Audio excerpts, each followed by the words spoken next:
شهر رمضان الذي أنزل فيه القرآن هدى للناس وبينات من الهدى والفرقان.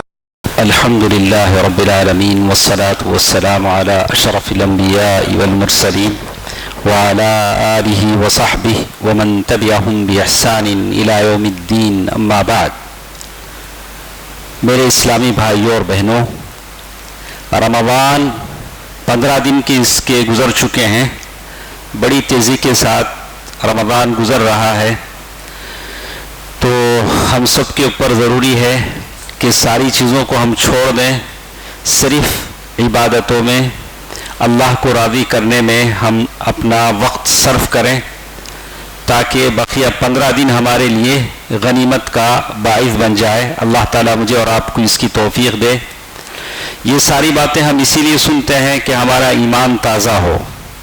تو گزشتہ درسوں میں ہم نے سنا کہ جب مکے والوں نے مسلمانوں کا بائیکاٹ کر دیا کہ ان سے کسی لڑکی کو سے شادی بیاہ نہیں کریں گے، ان سے کوئی مال بیچیں گے نہ خریدیں گے، ان کو ہمارے محلوں میں رہنے نہیں دیں گے، تو اللہ کے نبی صلی اللہ علیہ وسلم اپنے سارے خاندان کے ساتھ ابو طالب شعب ابی طالب میں چلے گئے. شعب کے معنی گھاٹی کے ہیں، یعنی ایک جگہ جو پہاڑوں کے بیچ میں ہو.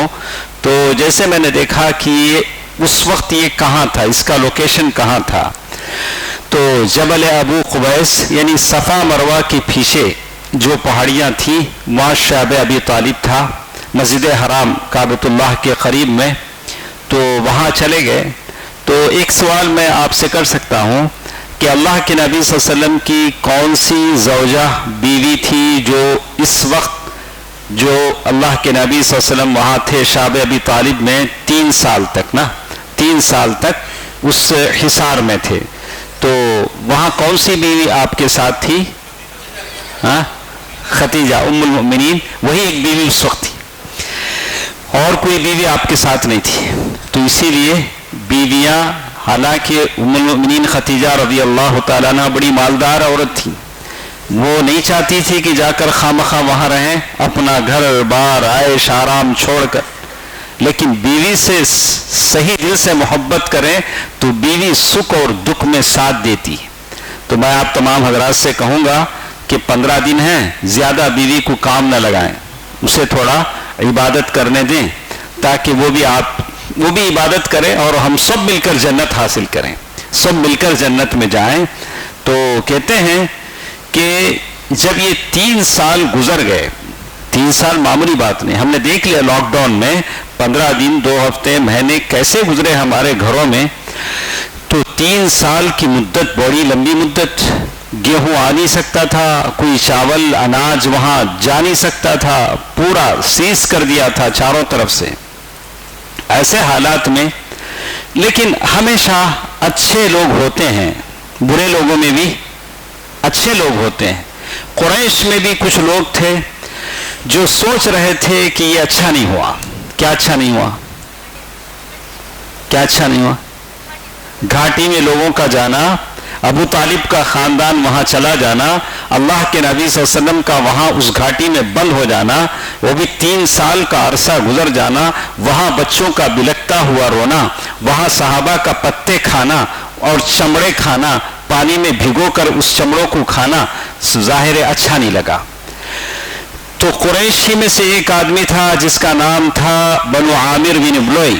اس خاندان کا ایک آدمی تھا ہشام بن عمرو، ہشام بن عمرو اس آدمی کا نام تھا. وہ کیا کرتا تھا؟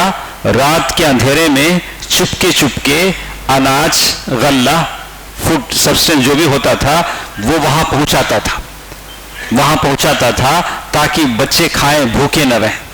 مشرک تھا لیکن اس کی طبیعت میں تھوڑی انسانیت موجود تھی. تو یہ کیا کیا؟ دیکھیے ٹیم ورک کیسا ہوتا ہے. ہم لوگ کبھی ظلم کے خلاف بولتے نہیں، اور بولنا بھی چاہتے ہیں تو لوگ ڈرا دیتے ہیں، ارے نہیں با جانا کو با کئی کو تو خوش تھا، کھاتا پیتا کیا تیری جگہ خوش تھا، خامخواہ اس میں ہاتھ ڈالنا کو، ایسے لوگ بولتے ہیں. لیکن ظلم کب تک ہوتا رہے گا؟ اگر آپ اپنی جگہ رہیں گے، وہ اپنی جگہ رہیں گے، ظلم ہوتا رہے گا. اگر 3 سال کے عرصے کے بعد بھی یہ چیز نہ ہوتی تو ظلم کا تسلسل چلتا رہتا. تو یہ جو آدمی تھا ہشام بن عمرو، یہ آہستہ گیا زہیر کے پاس. زہیر اور ایک آدمی تھا، وہ بھی مشرک تھا. زہیر کے پاس گیا تو زہیر کی ماں جو تھی اس کا نام تھا عاتکہ. عاتکہ وہ عبد المطلب کی بہن تھی، عبد المطلب کی صاحبزادی، یعنی ابو طالب کی بہن تھی. عبد المطلب کی بیٹی تھی اور ابو طالب کی بہن تھی. تو یہ آدمی ہشام بن عمرو زہیر کے پاس گیا، بولا کیا تم آرام سے ہیں؟ کیا تمہیں یہ گوارا ہے کہ تم مزے میں کھاؤ پیو اور تمہارے ماموں ابو طالب کا وہ حال ہے کہ وہاں وہ تڑپ رہے ہیں، ان کو کھانے کو کھانا نہیں مل رہا ہے. ایسا کرتے ہیں ہم لوگ جا کر اس صحیفے کو پھاڑ دیتے ہیں، اگریمنٹ جس کو انہوں نے لکھا ہوا ہے معاہدہ، اس پیپر کو ہم پھاڑ دیتے ہیں. تو زہیر نے کہا میں اکیلا کیا کر سکتا ہوں؟ کیا بولا؟ میں اکیلا کیا کر سکتا ہوں؟ میرے ساتھ کوئی اور آدمی مل جائے تو میں ہمت کر سکتا ہوں کہ اس کو پھاڑ دوں، وہ جو بات ہوئی ہے جس پر لکھا گیا ہے اس کو پھاڑ دوں. تو ہشام بن عمرو نے کہا کہ ایک اور آدمی بھی ہے، ایک اور آدمی بھی تمہارے ساتھ ہے. تو زہیر نے پوچھا وہ کون؟ بولا کہ میں تمہارے ساتھ ہوں. تو کتنے ہوئے؟ 2. دیکھا ٹیم ورک ایسے ہوتا ہے، اس میں بڑی برکت ہے. تو ایک چنا ایک دانہ، کیا بھاڑ بولتے ہیں کہ ایک، کیا بولتے شیخو؟ ہاں ہم لوگ بولتے ہیں کہ ایسے ایک آدمی سے نہیں ہوتا ہے، سارے لوگ مل کر کام کریں تو کام میں بڑی خیر و برکت ہوتی ہے. اب تک کتنے آدمی ہوئے؟ 2. یہ دونوں کیا کرتے ہیں؟ ہشام یہ جو پہلا آدمی تھا وہ مطعم بن عدی اس کے پاس گیا. اس وقت جا کر کہا کہ بھئی اچھا نہیں لگتا ہے کہ لوگ وہاں تڑپ رہے ہیں، ہم یہاں خوب کھا رہے ہیں، ایسا نہیں ہوتا ہے. تو مطعم بن عبد مناف، مطعم نے کہا وہی بات اس نے بھی کہی، میں اکیلا کیا کر سکتا ہوں؟ ہمیشہ ہر آدمی ہی بولتا میرے اکیلے سے کیا ہوتا بھائی. تو اس نے بھی یہی بات کہی. تو ہشام نے کہا کہ میں تمہارے ساتھ ہوں. تو مطعم نے کہا کہ اچھا ایک تیسرا آدمی تلاش کرو. تو ہشام نے کہا کہ وہ بھی ہے، تیسرا آدمی بھی ہمارے پاس. تو اس نے وہ کون؟ کہا کہ زہیر. اب تک کتنے ہوئے؟ 3 آدمی جمع ہو گئے. تینوں کے ساتھ تو اللہ کی رحمت اور برکت ہوتی ہے. تو 3 آدمی جمع ہو گئے. تو ہشام، اس کے بعد پہلا ہے آدمی ابو البختری بڑا شاعر تھا، اس کے پاس گیا اور اس کے بھی ساتھ یہی گفتگو کہی. تو اس نے بھی یہی کہا کہ بھئی میں اکیلا کیا کر سکتا ہوں، جبکہ یہاں کتنے ہو چکے تھے؟ 3. اس کے بعد اسے بتایا گیا کہ نہیں بھائی آپ اکیلے نہیں ہیں، ہم تینوں آپ کے ساتھ ہیں. 4. اس کے بعد زمعہ بن اسود بن عبد المطلب، وہاں اس کے پاس گئے، خرابت داری کا تعلق بتایا، دیکھو ہم سب بھی ایک خاندان کے لوگ ہیں، ایسا نہیں کرنا، وہاں وہ لوگ ظلم اٹھا رہے ہیں. یہ ساری بات طے ہو گئی. اب وہ کتنے 5 لوگ مل کر انہوں نے ایک منصوبہ کیا. بولا اچھا، زہیر نے کہا پہلے میں بولوں گا. پہلے کون بولیں گے؟ کتنے لوگ ہیں؟ 5 آدمی ہیں. اب مکے میں کعبۃ اللہ کے اندر جائیں گے لوگ، سارے لوگ بیٹھے رہیں گے، کافراں مشرکاں سب. وہاں جا کے اپنا منصوبہ جو بنایا ہے اسے کیا کرنا ہے؟ پریکٹیکل اپلائی کرنا ہے. وہاں جا کر بولا سب سے پہلے میں بولوں گا، تمہیں میری سپورٹ کرنا. ٹھیک ہے. صبح ہوئی، سارے کعبۃ اللہ میں بیٹھے، اپنے اپنی محفل میں بیٹھے. اپنی محفل بولے تو تمہیں افطار کرتے خود بیٹھتے نہیں، گروپا بنا کو کٹورے جما لو. اسی لیے عربی میں بولتا، فارسی میں کبوتر باز بولے تو کیا؟ کبوترا کے ساتھ ہی چھوڑتے ہی کہتے ہیں. باز فالکون انہیں اس کے ساتھ ہی چھوڑتا ہے. ہمیں مسجد میں دیکھتے گروپاں بنا لے بیٹھنے، یہ گروپ کا ادھر آتا نہیں، وہ گروپ کا ادھر آتا نہیں. وہ گروپ بننے کی بھی تھوڑے کوالٹیز رہتے، وہ حساب سے بنتے وہ گروپ نہیں. تو ویسا مکے کے لوگ بھی کیا کرتے، وہ اپنے اپنے گروپ میں بیٹھے ہوئے تھے. تو اب زہیر انہوں نے شروع کرنا انہوں آئے. کیسا ہے؟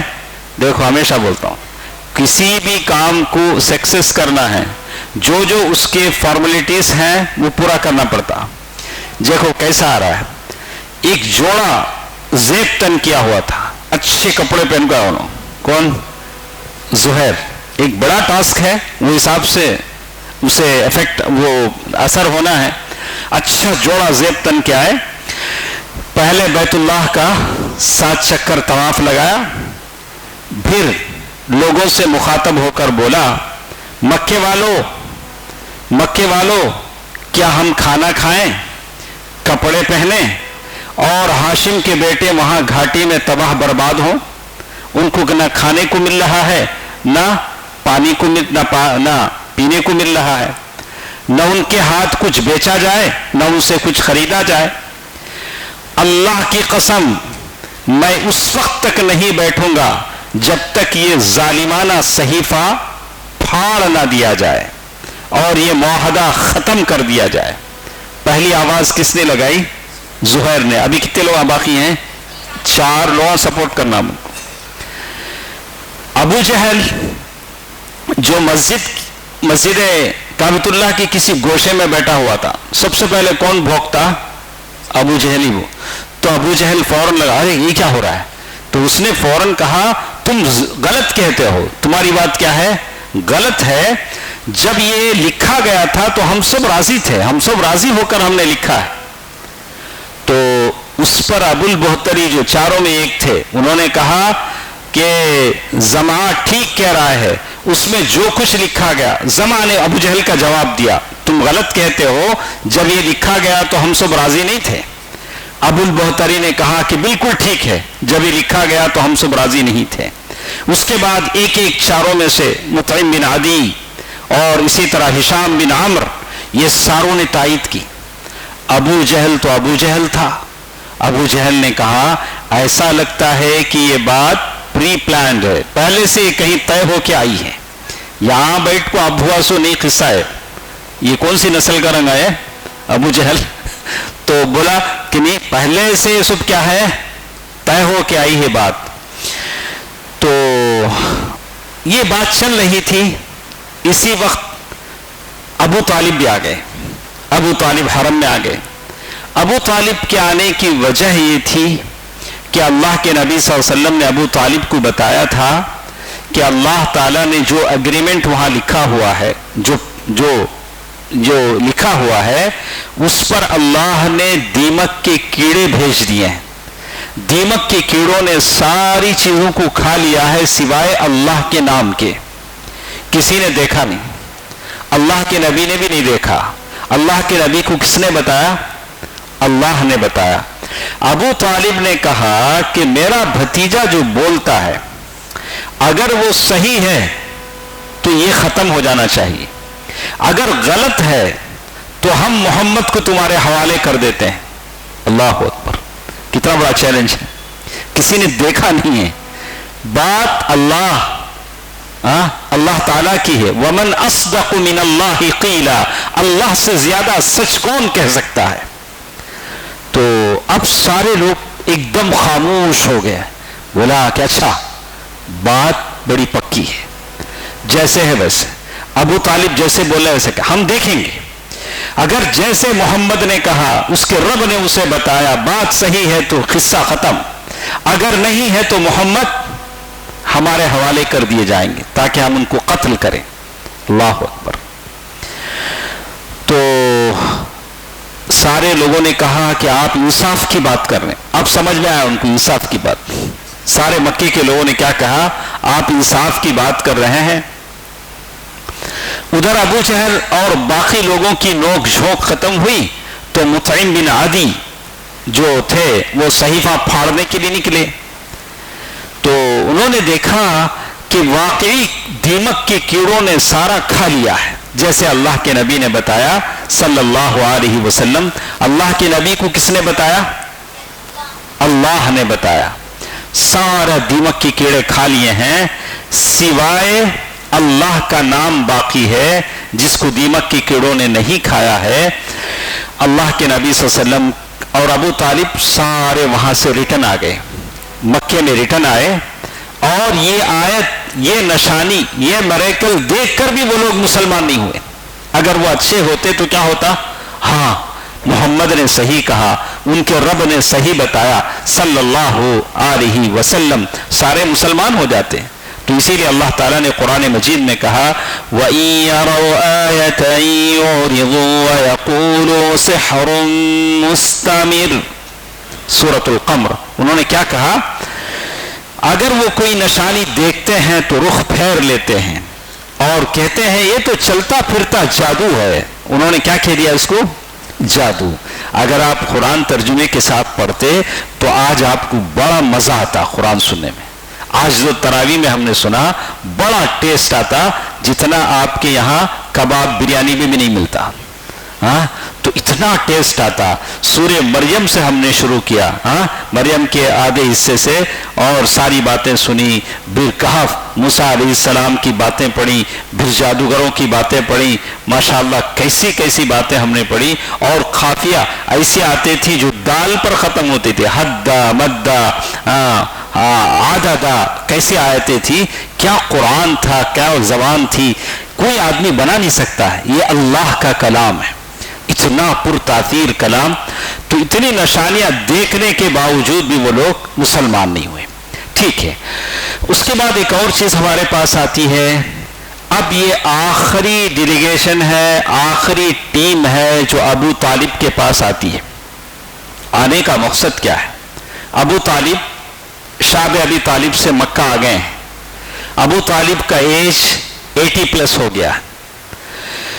اب مکے کے قریش کے لوگوں, کافروں نے دیکھا کہ ابھی سے ہم ابو طالب کے پاس جاتے ہیں, کچھ بات کر لیتے ہیں کہ محمد اپنی جگہ رہیں گے, ہم اپنی جگہ رہیں گے, تم ہم کو کچھ نہیں بولو گے, ہم آپ کو کچھ نہیں بولیں گے.